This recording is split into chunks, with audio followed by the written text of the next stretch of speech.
Allumage. Décollage. Il y a tout juste 40 ans, le 24 décembre 1979, décollait depuis Kourou, en Guyane, la première fusée Ariane. Le début d'une grande aventure spatiale pour l'Europe, qui gagnait ainsi son indépendance dans un secteur hautement stratégique.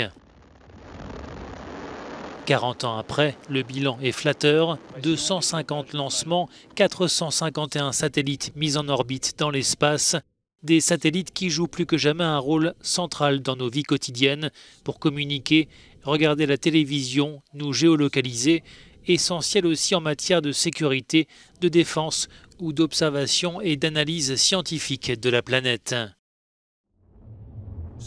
Mais Ariane subit depuis quelques années la concurrence féroce de nouveaux acteurs, des sociétés privées comme SpaceX d'Elon Musk ou Blue Origin qui ont mis au point des lanceurs innovants, réutilisables, une véritable avancée.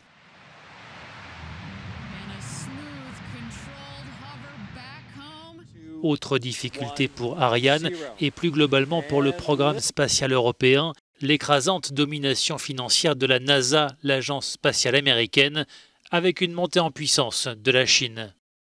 Les Européens envisagent de consacrer 16 milliards d'euros pour stimuler leur leadership spatial. L'objectif pour Ariane, être plus compétitif en réduisant notamment les coûts de fabrication et en développant des fonctionnalités nouvelles comme un moteur réallumable capable de réaliser des missions plus complexes. Tous les yeux sont donc rivés désormais sur la future Ariane 6, dont le premier tir est prévu au milieu de l'année prochaine.